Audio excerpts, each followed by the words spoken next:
May mga nabasa rin ako mga kachika na tila against daw si Papi Paulo sa ginagawang pagpapasexy ni Kimi. Kumbaga nagkakaroon daw ito ng conflict. Parang, oy Kimi, ba't mo ginagawa yan? Dapat hindi mo ginagawa yan dahil nakakahiya or baka magalit sa'yo si Papi Paulo. And dito naman mga chika, siguro ang argument ko is magandang araw mga chika, Rigel po ulit ang inyong chika patrol. Bago tayo magsimula mga chika, inaanyan ko muna kayong mag-subscribe dito sa ating munting channel para palagi kayong updated sa mga latest at nagtitrending ng mga showbiz balita. Today is Tuesday. So another Kim Chiu update ulit tayo ngayong araw mga chika. At ang pag-uusapan nga natin ay etong nagtitrending at pinag-uusapan na ASAP photoshoot ni Kimi kung saan siya ay nakasuot ng isang sexy na angelic outfit. If you could still remember mga chika, last Sunday lang ay nagkaroon ng isang sexy dance number si Kimi sa ASAP. And then marami yung nakapansin mga chika doon sa suot niya na outfit kung saan talagang napaka-hot niyan tingnan. And then the following day mga chika, kahapon ay sumabog sa social media ang mga photoshoot, ang mga pictorial images kung saan makikita natin siya na suot-suot ulit yun mga chika, and meron na siyang pakpak. So mga chika, umani talaga ng samot-saring opinion yan sa mga netizens. Hindi lang siguro lahat ay positive kasi may mga nabasa rin akong negative. Pero unahin natin yung mga positive mga chika. So mga nabasa ko ay yung mga sinasabi, di ba, sa mga comment section, lahat sila ay bumilib kay Kimi. Kasi kahit daw ano ang suotin ng ating Chinita Princess, mapa-conservative man daw yan or medyo daring, mga chika, sobrang bagay na bagay pa rin daw kay Kimi. Hindi naman daw siya bastos-bastos tignan. And personally for me bilang isang lalaki, nakikita ko na nagpapakita nga siya ng more skin pero elegante pa rin siyang tignan. Alam niyo yun mga chika, yung may mga babae kasi na talagang kahit sexy sila sa suot nilang damit, karespe-respeto pa rin sila mga chika, hindi sila kabastos-bastos. So iyon ang personal opinion ko dito nga sa gown na ito or outfit na ito ni Kimi. Marami rin mga chika yung nagsasabi, lalo na nagsuot na siya nung pakpak niya sa outfit niya na yan, na para daw siyang isang Victoria's Secret model. Dagdag pa nga nila mga chika, nasa dugo na daw talaga ni Kimi yung pagiging natural model. Diba, kumbaga nakilala kasi natin siya sa pag-acting, sa pagkanta, diba, sa pag-host, pero this time mga chika, pinapasok niya na yung modeling way deeper than before. Kaya ngayon marami yung natutuwa, marami yung na-excite. Actually bukas mga chika, November 20, as far as I know, ipapakita na or i-reveal na sa Tanduay Ram yung mga pictures and images niya doon sa photoshoot na ginawa niya para sa alcohol brand na iyon. Lastly mga chika, yung isa sa mga nakakakilig at nakakatuwa na nabasa ko sa mga comment sections, sinasabi kasi ng mga netizens na ang galing daw ni Paulo mag-alaga.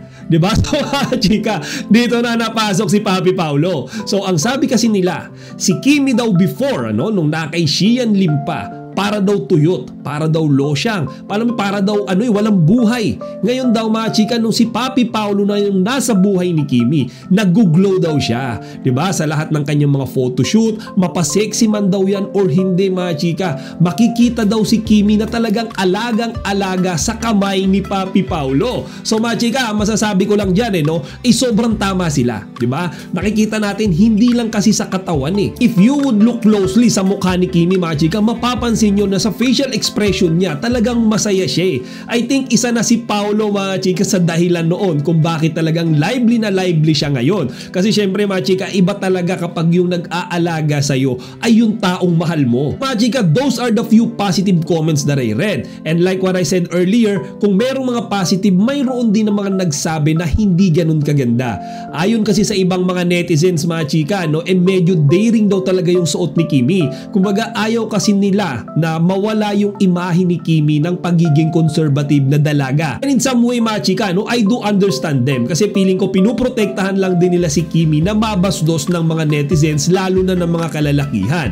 May mga nabasa rin ako mga chika na tila against daw si Papi Paulo sa ginagawang pagpapasexy ni Kimi. Kumbaga nagkakaroon daw ito ng conflict. Parang, oy Kimi, ba't mo ginagawa yan? Dapat hindi mo ginagawa yan dahil nakakahiya or baka magalit sa'yo si Papi Papi Paolo. And dito naman mga chika, siguro ang argument ko is hindi naman gagawin yan ni Kimi kung si Papi Paolo ay against that. And kung si Papi Paolo ay talagang mahal si Kimi, irerespeto niya kung saan masaya si Kimi. Whether she wears sexy outfit or not, mga chika, dapat masaya para dyan si Paolo. Kasi syempre, ang iba-value niya more than yung gusto niya, yung gusto ni Kimi. Kung saan masaya si Kimi, supposed to be dun din siya masaya. So I'm definite mga chika na hindi against si Papi Paolo dito sa ginagawang pagpapasexy ni Kimi recently. Bukod nga sa angelic pictures update na yan mga chika, ay meron pa tayo isang pag-uusapan. At yan naman ay yung recent post naman ni Kimi sa Kim Pao Discord channel. At dyan nga ay mababasa natin na Kimi is asking for our prayers dahil mayroon silang gagawin at tatapusin na mabibigat na eksena ni Papi Paolo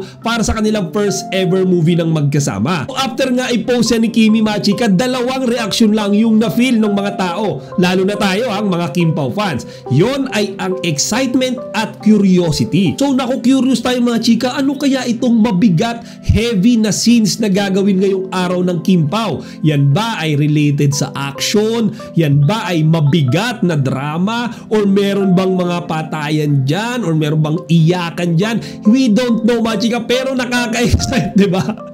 Doon na tayo pupunta sa reaction na nakaka-excite. Kasi gusto natin malaman kaagad, gusto kaagad natin makita ano ba yung magiging outcome dito sa sinasabi ni Kimi na heavy scene, mabigat na scene. Kaya assume mga chika, siguro nasa middle part na sila ng paggawa ng pelikula or yung shooting nila, kasi nandun na sila sa bandang peak part diba? Kasi usually yung peak part, nandun yung mabibigat yun yung mga pivot point, doon nakikita mga chika yung ganda ng pelikula. At me mga chika, to be honest, even though hindi ko pa alam kung anong eksena yan, hindi ko pa alam kung ano ba yung mangyayari dyan, sigurado ako mga chika, magiging maganda yung outcome niyan. Bakit? Syempre si Kimi at si Paolo yung gagawa niyan wala nang iba. So alam natin na kapag Kim Pao yung gumanap dyan, kahit anong eksena pa yan, mabigat man or hindi, panigurado mga chika, tatangkilikin yan ng mga manonood. Bagay na sampulan na nila tayo before mga chika nung sila ay magkasama sa kanilang mga previous projects. Kagaya nan din lang mga chika kung saan talagang bumuhos yung emosyon ng mga tao. Actually doon nga nakilala yung Kim Pao love team, di ba mga chika? Kasi talagang parehong-pareho sila ng wavelength. Synchronized